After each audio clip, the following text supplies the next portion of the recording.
Okay, so we're here today in a court, effectively, because we thought the government needed to be put on trial. So I had to think through, and as an ordinary lay person, it seemed to me these are the key parts of a case. We've got to have a crime, we've got to have suspects, there's got to be a motive, they're going to use some form of weapon or vehicle, and then there's going to be witnesses and evidence. And that's my little summary of what's going on. So we're talking about a crime of treason. What does that mean? Well, Albert can tell you in detail, but all you need to know is you've been betrayed. You've been betrayed in a way that leaves you vulnerable, and it leaves your families vulnerable, and your children vulnerable, and your grandchildren vulnerable. So this isn't some little crime. This isn't something that's going to be swept under the carpet. This is a very big crime. It's a very serious crime. And we know who the suspects are, because they're becoming arrogant.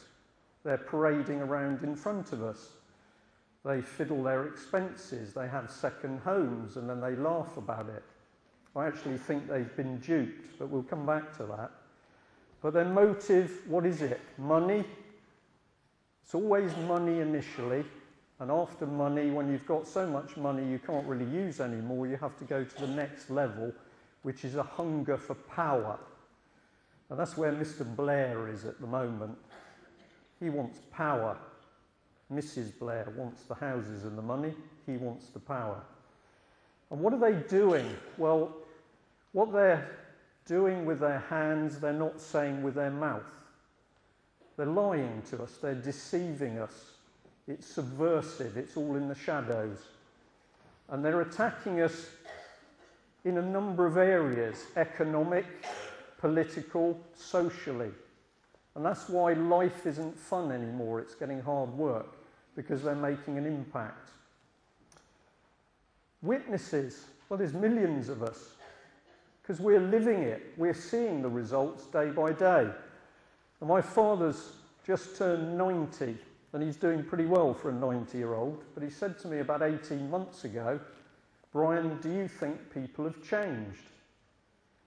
And I thought about it for a while, and I said, no, I think they have been changed.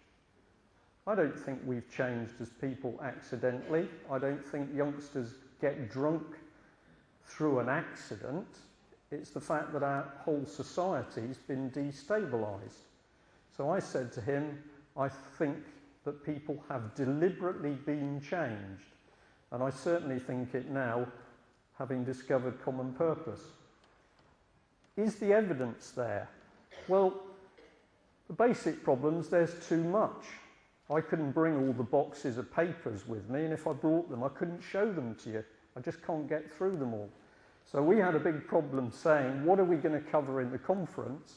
And we decided, rather than plugging through thousands of sheets of paper, we would try and give you a broad spectrum. And that's what I'm going to stick with. There's too much evidence. I thought I'd be a bit of a smart-ass. Witnesses, there are witnesses who see the things, they're witnesses of fact, and then in courts you can also bring in people who are experts. So you can have a person who's an expert in fraud or the chemical industry. So I thought I'd be cheeky and say, I think I've got a bit of both, because I'm living what's happening, so I am a witness of fact, but perhaps due to my military training, I've also got some expert skills which allow me, I think it's run out of battery, no? Which allow me to actually analyse some of the things for you.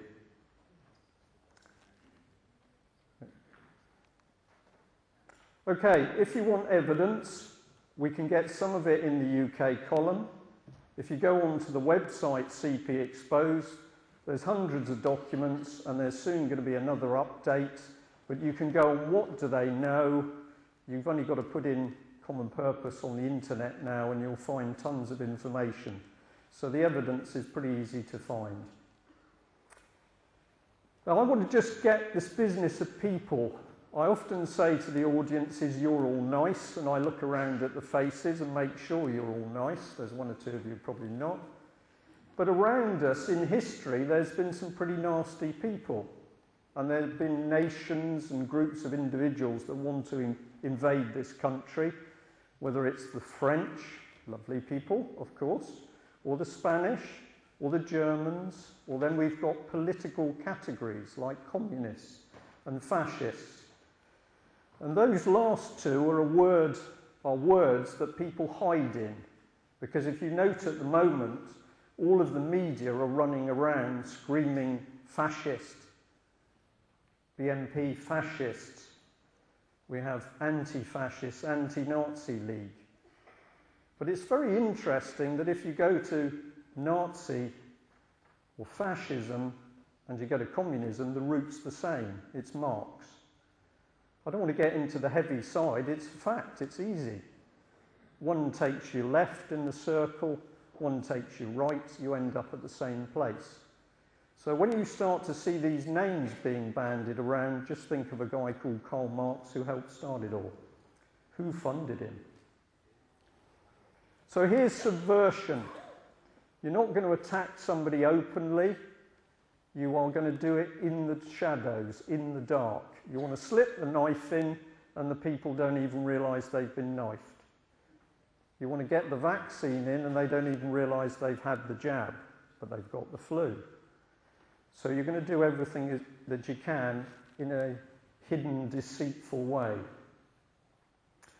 A lot of you will have seen this before, but just for those of you who haven't, there are people who out there over centuries have actually planned and thought about how you can destroy a society by attacking it in a psychological, sociological way, psychopolitics.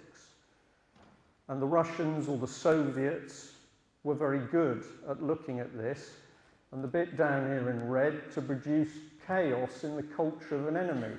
Well, this country's in chaos, isn't it?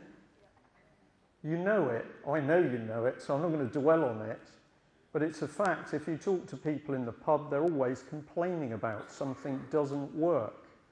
The local school, where the teachers have now got to have a new camera.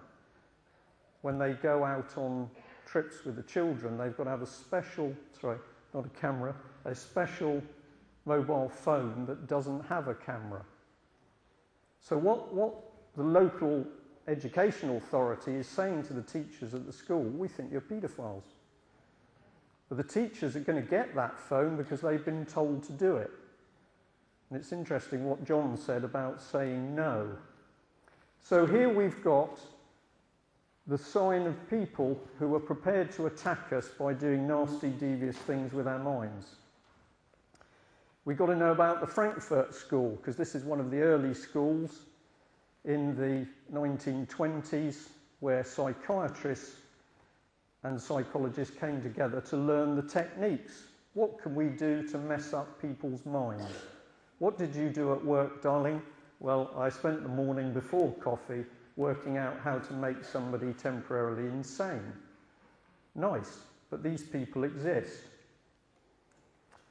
It migrated, and we've already heard talk about the Fabians. And the Fabian Society from the late 1800s is designed to implement socialism by a slow, creeping, subversive effect.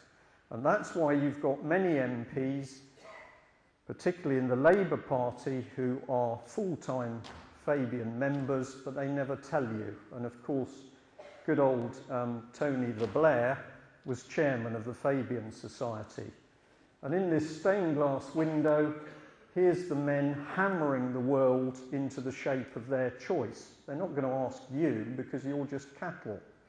But they, the elitist Fabians, are going to decide how the world is re-engineered. And you and I are being re-engineered by them at the moment. If we go and look at the Communist Manifesto, that's what it said was going to happen. Property taken away. Get rid of the family. Why do you get rid of the family unit? Because then the children are lost. They're vulnerable. They're going to abolish countries. Isn't that happening? That's what the EU is doing. And do you know that Africa is shortly to join the European Union? And within Africa, they are already starting to regionalise it, and we have a document which showed an exhibition within the European Commission where Africa was being divided up into regions and the boundaries of the countries destroyed. And we're seeing a massive attack on religion. And don't be fooled by the cuddly one world religion bit, because that's part of the other side. So when you see lots of happy, clappy people in the churches and they're all talking about cuddling all of the other denominations, be very careful, because that is the road towards the one world church, but it's not a church of Christ.